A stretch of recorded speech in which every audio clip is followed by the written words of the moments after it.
Assalamualaikum warahmatullahi wabarakatuh. Selamat datang kembali para mahasiswa.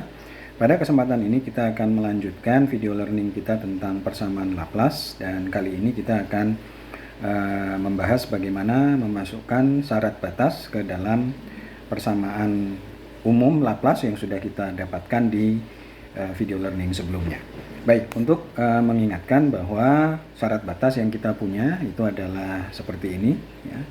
Ini baris yang pertama, UX sama dengan 0, Y sama dengan 0, dan UX sama dengan A untuk semua harga Y sama dengan 0 ya. Dan yang kedua ini adalah harga UX untuk semua X ya, dengan harga Y sama dengan B itu sama dengan 0, dan harga U semua harga X di mana harga Y sama dengan 0 itu sama dengan Fx.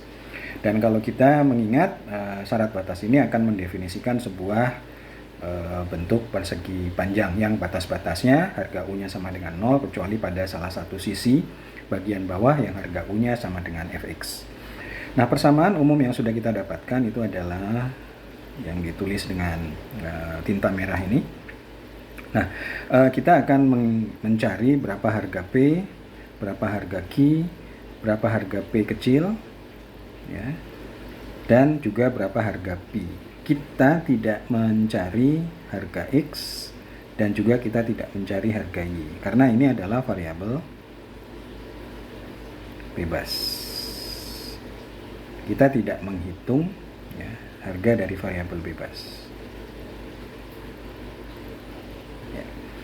Baik, itu yang harus kita tekankan. Jadi yang akan kita cari itu adalah harga P, kemudian harga P kecil, kemudian harga Q, dan harga P ya, ada 4 yang harus dicari, dan kita punya syarat batas ada 4 juga. Mana syarat batas kok ada 4 ya, ini 1, kemudian ini 2, 3, dan 4. Jadi kita punya 4 syarat batas dan kita akan mencari 4 buah konstanta. Baik, sekarang yang pertama ya, kita masukkan syarat batas yang pertama yaitu U 0,Y ya, sama dengan 0. Kalau ini kita masukkan ke dalam persamaan umumnya, maka kita akan dapatkan 0 sama dengan P ditambah 0 dikali sinus hiperbolik P Y ditambah P ya. Di sini yang bisa kita simpulkan ya, bahwa sinus hiperbolik P dikali Y tambah P ini tidak mungkin sama dengan 0. Jadi yang harus 0 itu adalah suku yang ini ya.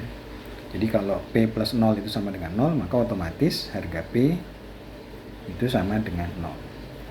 Nah, dengan memasukkan syarat batas yang pertama, kita sudah bisa dapatkan harga P, ya, konstanta P itu sama dengan 0. Sehingga persamaan umum kita itu akan berubah menjadi UXY. P-nya sudah 0, maka akan hilang. Hingga menjadi Q sinus PX ditambah sinus hiperbolik P Y ditambah P. Oke. Jadi persamaan umumnya sudah berubah menjadi seperti ini ya. Nah, langkah selanjutnya kita masukkan syarat batas yang kedua. Syarat batas yang kedua itu adalah U A, Y sama dengan 0. Nah, ini kita masukkan syarat batas yang kedua ini, kita masukkan ke dalam persamaan umum yang baru ini ya. Persamaan umum yang kita dapatkan setelah kita masukkan syarat batas yang pertama. Kita masukkan syarat batas yang kedua ke persamaan tersebut, maka akan menghasilkan 0 sama dengan Q sinus P dikali A ya, harga X-nya ini berubah menjadi A sesuai dengan syarat batasnya. Sinus PA dikalikan dengan sinus hiperbolik P dikali Y plus P. Seperti itu. Nah, di sini yang harus kita perhatikan bahwa harga Q itu tidak mungkin 0. Kemudian harga sinus hiperbolik itu juga tidak 0. Maka satu-satunya yang boleh 0 itu adalah sinus PA. Jadi di sini bisa kita simpulkan sinus P dikali A itu sama dengan 0. Sinus PA sama dengan 0, maka konsekuensinya adalah harga PA itu harus merupakan kelipatan bilangan bulat dari harga P. Jadi kita tuliskan di sini N dikali P.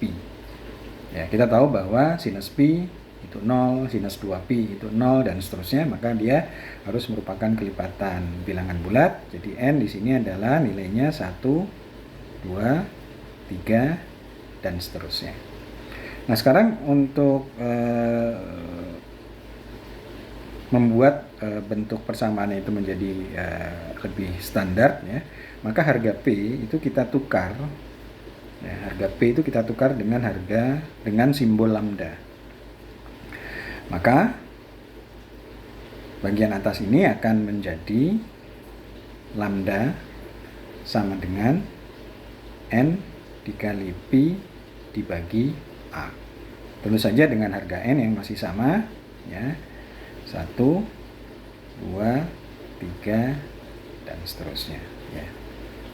Jadi di sini kita sudah bisa mengetahui harga P, ya. Dalam hal ini harga P itu kita tukar dengan simbol lambda, yaitu harga lambda sama dengan N dikali P dibagi A. Sehingga persamaan kita, setelah kita masukkan syarat batas yang kedua, persamaan umumnya akan menjadi UXY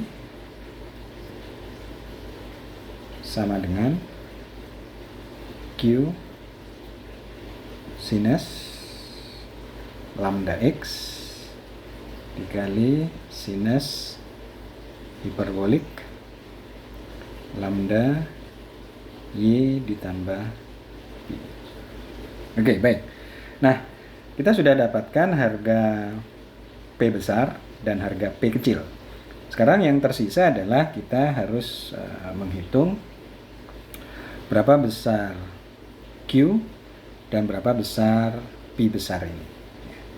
Nah, untuk mendapatkan konstanta-konstanta tersebut, maka kita masukkan syarat batas yang ketiga, yaitu U X, B itu sama dengan 0. Nah, kalau kita masukkan syarat batas ini ke persamaan di atas, maka persamaan tersebut akan berubah menjadi 0 sama dengan Q sinus lambda X dikalikan sinus hiperbolik lambda dikalikan Y-nya berharga B di sini, maka di sini berubah menjadi B ditambah P. Oke, nah di sini yang bisa berharga 0, ya, itu adalah sinus hiperboliknya, karena harga Q tidak boleh 0, dan sinus lambda X di sini juga tidak boleh berharga 0. Maka di sini kita dapat tuliskan sinus hiperbolik lambda B ditambah P itu sama dengan 0. Maka konsekuensinya supaya persamaan ini menjadi 0, maka harga P, ya, kesimpulannya harga P itu harus sama dengan minus B. Sehingga kalau kita masukkan B ditambah minus B menjadi 0, sinus hiperbolik 0 itu harganya baru bisa mendapatkan harga 0. Oke, baik. Sehingga persamaan kita akan berubah menjadi UXY sama dengan Q sinus lambda X dikalikan sinus hiperbolik lambda Y dikurangi B. Ya. Baik, nah di sini kita akan sedikit menggunakan manipulasi matematika di sini untuk membuat persamaan ini menjadi lebih sederhana. Manipulasi matematikanya seperti apa? Kita ingat di trigonometri kita akan mendapatkan persamaan seperti ini, bahwa sinus hiperbolik lambda Y dikurangi B itu akan sama dengan negatif ya, sinus hiperbolik lambda, kita balik yang di dalam tanda kurung menjadi B dikurangi Y. Jadi kita balik persamaan ini ya, sehingga akan menghasilkan UXY sama dengan tanda negatif ini bisa diserap masuk ke dalam konstanta Q ya, dan kita ubah menjadi Q lagi. Q sama dengan sinus lambda X dikalikan sinus hiperbolik lambda B dikurangi Y. Oke, baik. Nah, karena harga lambda itu sesuai dengan harga N, yaitu 1, 2, 3, dan seterusnya, maka harga lambda itu juga akan tak berhingga banyaknya. Sehingga persamaan ini bisa kita tulis menggunakan notasi sebagai berikut. UX, Y sama dengan sigma. Untuk harga R kita gunakan indeks R di sini. Harga R sama dengan 1 sampai dengan tak berhingga. Maka di sini QR sinus lambda R dikalikan X kalikan sinus hiperbolik lambda R dikalikan B dikurangi Y. Ya, itu adalah persamaan yang kita dapatkan dengan memasukkan syarat batas yang ketiga. Baik, yang terakhir kita di sini tersisa satu buah konstanta yang belum kita dapatkan besarnya, yaitu konstanta QR. Nah, konstanta QR itu kita dapatkan dengan memasukkan syarat batas yang keempat. Syarat batas yang keempat itu adalah U